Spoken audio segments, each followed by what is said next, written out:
Hello po mga ka-project. Singit na natin itong pagbubutas po ng yung lagayan nito. Lagayan nito.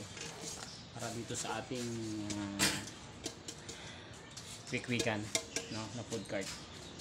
Gamit po yung ating mga ka-project, gamit po itong grinder. Pagmasdan niyo po kung baka po mayroon po ako maibahagi po sa inyo. Bubutasin po natin ng pabilog, Ito. Papasok po natin to. Pero gamit po yung grinder, siguro marami pong interesado kung paano gagamitin ito mga ka-project. Ingat lang po tayo, dapat mayroon po tayong goggles, safety. Tapos mayroon tayo nito, itong talagang pansapin sa kamay.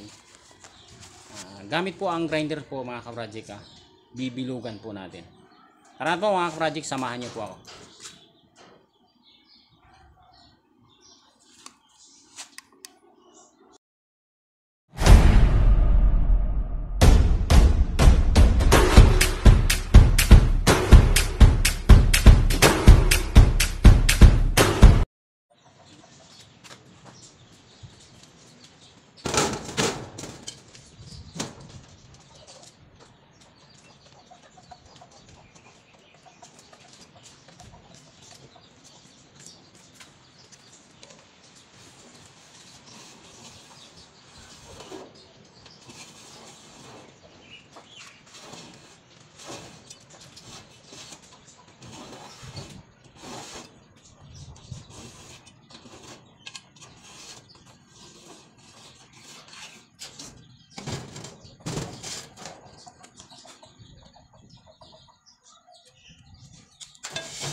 Finally mga ka-project, okay na.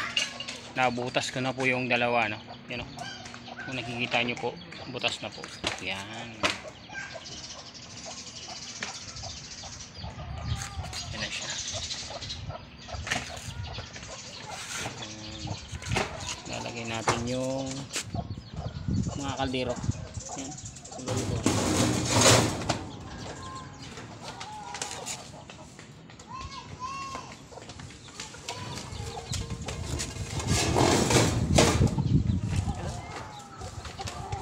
Kasya lang po siya mga ka-project. Ayan na po. Ayan na mga ka-project. Finally, ayan na talaga. Kunting-kunti na lang. Nailubog ko na yung dapat. Yan po dapat ang gagayahin yung mga ka-project kasi una, mas matipid po yan sa gas talaga dahil nga, kita nyo naman, nakalubog po siya. No? Ayan. Walang singaw talaga yung apoy. Yan, yan. Yan.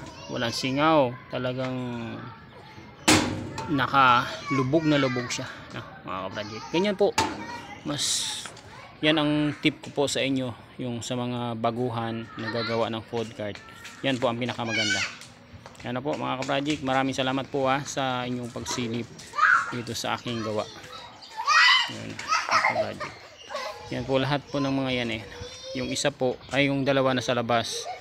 Yan kasi may gawa ako kaya itong isa kong gawa. Yan yan po siya ngayon. Nakatambay muna kasi inuna ko muna itong dapat kong gawin. Dahil order po ito mga ka-project. Yan po. Maraming salamat po.